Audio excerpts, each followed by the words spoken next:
नमस्कार दोस्तों, स्वागत है आपका मेरे इस YouTube चैनल ए कुमार सुमित पर, जहां पर आपको मिलती है ढेर सारी लर्निंग और बहुत सारा इन्फॉर्मेटिव कंटेंट। दोस्तों, एक बार मैंने अपनी वीडियो में बैंक फ्रॉड को लेकर खुलासा किया था और बताया था कैसे स्टेट बैंक ऑफ इंडिया में इंश्योरेंस प्रोडक्ट को गलत तरीके से बेचा जा रहा है। अगर आपने मेरा वो वीडियो नहीं देखा है तो आप इस आई बटन पर क्लिक करके मेरा वो वीडियो देख सकते हैं। बैंक के पास हमारी पर्सनल और फाइनेंशियल इंफॉर्मेशन होती है, सेंसिटिव और नॉन सेंसिटिव इंफॉर्मेशन होती है।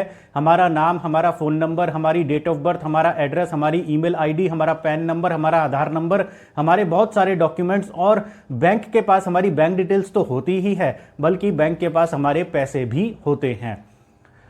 एक बैंक एम्प्लॉय के लिए यह बहुत ही आसान है कि वो हमारी पर्सनल इंफॉर्मेशन और फाइनेंशियल इंफॉर्मेशन को देख सकता है और हमारी पर्सनल इंफॉर्मेशन और फाइनेंशियल इंफॉर्मेशन का गलत इस्तेमाल कर सकता है। ऐसे ही एक बैंक फ्रॉड का मामला हमारे सामने आया है, जिसमें बताया जा रहा है कि HDFC के 3 एम्प्लॉयज ने 9 लोगों के साथ मिलकर एक NRI कस्टमर के अकाउंट से 66 टाइम्स 66 बार पैसे निकालने की कोशिश करी है, लेकिन नाकामयाब रहे। तो आइए जान लेते हैं कि ये पूरी केस स्टडी क्या है, पूरा मामला क्या है और इस केस स्टडी से हमें क्या सीख मिलती है और वो कौन से स्टेप्स हैं जिन्हें फॉलो कर हम अपने बैंक अकाउंट्स को सेव कर सकते हैं। अब पूरा मामला क्या है, इस फ्रॉड में जो मास्टरमाइंड है उसे कहीं से पता चल जाता है कि एक हाई वैल्यू NRI है जिसका अकाउंट HDFC बैंक अकाउंट में है। वो अकाउंट डोरमेंट अकाउंट है और उस अकाउंट में ह्यूज बैलेंस पड़ा है। NRI का मतलब हुआ नॉन रेजिडेंट इंडियन, जो इंडिया से बाहर रहता है और बैंक में फिजिकली विजिट नहीं करता होगा। डोरमेंट अकाउंट का मतलब हुआ ऐसा अकाउंट जो पिछले 2 साल से इनऑपरेटिव पड़ा है, यानी कि उस NRI ने अपने उस अकाउंट में पिछले 2 साल से कोई भी ट्रांजैक्शन नहीं करी होती है। अब उस मास्टरमाइंड के माइंड में शायद आता है कि अगर NRI ने पिछले 2 साल से उस अकाउंट में कोई ट्रांजैक्शन नहीं करी है और वो अकाउंट एक डोरमेंट अकाउंट है, तो शायद वो NRI अपने उस HDFC बैंक अकाउंट पर ज्यादा ध्यान नहीं दे पा रहा है और जहां सावधानी हटी वहां दुर्घटना घटी। तो यहां पर मास्टरमाइंड को लगता है कि शायद वो इस अकाउंट से खूब सारा पैसा निकाल सकता है और इस फ्रॉड को अंजाम देने के लिए वो HDFC की एक फीमेल एम्प्लॉय को भी अपने साथ मिला लेता है, जिसके लिए वो उसे 10 लाख रुपए नगद और 15 लाख रुपए का इंश्योरेंस बिजनेस देने का वादा करता है। धीरे धीरे फिर वो HDFC के 2 और एम्प्लॉयज को अपने साथ मिला लेते हैं और ऐसे करते करते उनकी 12 लोगों की टीम हो जाती है। इन 12 लोगों की टीम में 3 लोग HDFC के एम्प्लॉयज हैं और 9 लोग बाहर के हैं। धीरे धीरे मास्टरमाइंड HDFC एम्प्लॉयज की मदद से उस NRI का ये जो डोरमेंट अकाउंट है उस पर से सबसे पहले डेट फ्रीज हटवा देता है। डेट फ्रीज का मतलब क्या होता है, जब किसी का अकाउंट पिछले 2 साल से इनऑपरेटिव होता है, यानी कि उस अकाउंट में पिछले 2 साल से कोई भी ट्रांजैक्शन नहीं हुई है, तो बैंक उसे डोरमेंट अकाउंट घोषित कर देता है और डोरमेंट अकाउंट पर एक डेट फ्रीज लगा देता है, जिसका मतलब होता है कि उस अकाउंट से अब कोई भी पैसा विड्रॉ नहीं किया जा सकता है। पहले अकाउंट होल्डर को अपने डोरमेंट अकाउंट को रीएक्टिवेट कराने के लिए एप्लीकेशन देनी होगी और फिर वो उसमें से पैसा निकाल सकता है।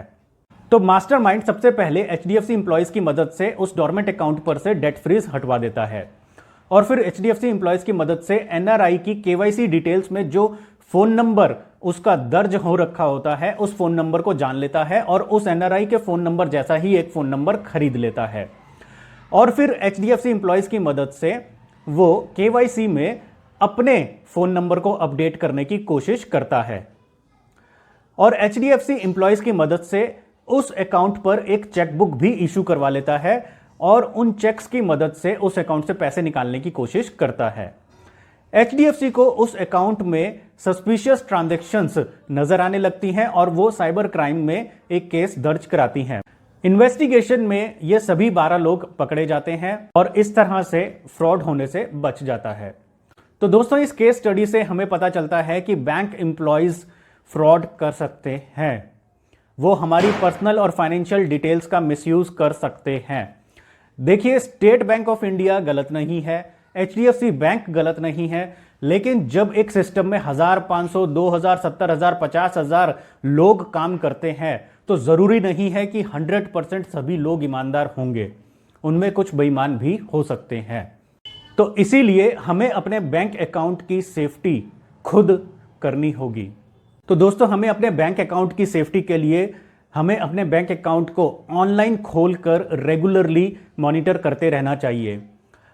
अगर आप एक एनआरआई हैं और फिजिकली बैंक में विजिट नहीं कर सकते हैं तो कोई ज़रूरत नहीं है आपको बैंक में फिजिकली विजिट करने की। आजकल सब कुछ ऑनलाइन मौजूद है।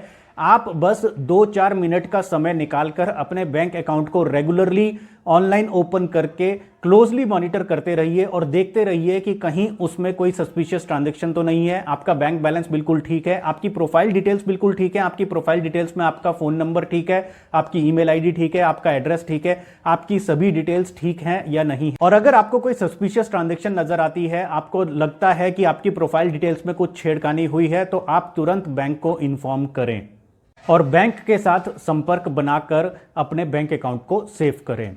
और एक और बात ध्यान रखें दोस्तों कि अपने बैंक अकाउंट का जो चेक है उस पर साइन करके कभी भी ब्लैंक चेक को ना रखें। अगर गलती से आपने किसी चेक के ऊपर साइन कर दिया है और आपको उस चेक की जरूरत नहीं है तो उसे कैंसिल कर दें या उसे फाड़ दें।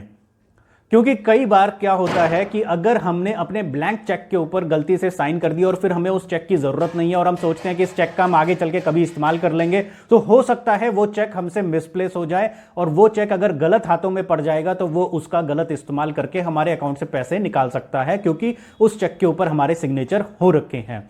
तो कृपया ध्यान दें कि आप अपने किसी भी ब्लैंक चेक के ऊपर साइन करके कहीं पर भी ना रखें। जब आपको चेक का इस्तेमाल करना हो तभी आप उस चेक के ऊपर साइन करें, और अगर गलती से आपसे उस ब्लैंक चेक के ऊपर साइन हो जाते हैं तो आप उस चेक को डिस्ट्रॉय कर दें, उस चेक को कैंसिल कर दीजिए।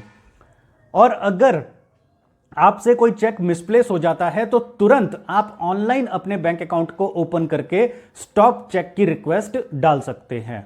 और दोस्तों, अक्सर हम व्हाट्सएप पर ध्यान देते हुए अपने एसएमएस पर ध्यान देना भूल जाते हैं और बैंक से कई बार हमारे पास कुछ ऐसे एसएमएस अलर्ट्स आते हैं जो हमारे लिए बहुत जरूरी होते हैं और वो हमसे मिस हो जाते हैं। तो ध्यान दें, अपने फोन में एसएमएस को ध्यान से देखते रहें और अगर आपके बैंक से कोई ऐसा एसएमएस अलर्ट आया है जिससे आपके बैंक अकाउंट को कोई खतरा है या आपके बैंक अकाउंट से रिलेटेड कोई भी इंपॉर्टेंट एसएमएस आया है तो कृपया उस पर ध्यान दें। लेकिन एक बात का और ध्यान दीजिए कि फिशिंग अटैकर्स भी इस तरह के गलत एसएमएस आपको भेज सकते हैं। तो अगर आपके पास कोई एसएमएस आता है जो ऐसा लगता है कि आपके बैंक अकाउंट से रिलेटेड है लेकिन उसमें कोई लिंक दे रखा है, तो उस लिंक पर क्लिक ना करें। उस लिंक पर क्लिक करने से पहले सुनिश्चित कर लीजिए कि कहीं ये कोई फिशिंग अटैक तो नहीं है और वाकई बैंक वालों ने आपको ये एसएमएस भेजा है। और आजकल जैसा मैंने कहा सब कुछ ऑनलाइन हो रखा है, तो आप ऑनलाइन अपने बैंक अकाउंट को खोलकर अच्छे से उसको मॉनिटर कर सकते हैं और उसे सेफली रख सकते हैं। और अपने बैंक अकाउंट के पासवर्ड को कॉन्टिन्यूअसली बदलते रहें और अपने बैंक अकाउंट के पासवर्ड को स्ट्रांग रखें और अपने बैंक अकाउंट के पासवर्ड को किसी के साथ भी शेयर ना करें। ध्यान रखिएगा, आपकी सुरक्षा आपके हाथों में है। तो दोस्तों, अगर आपको मेरा यह वीडियो पसंद आया तो इसे लाइक कीजिए और अपने दोस्तों के साथ शेयर कीजिए।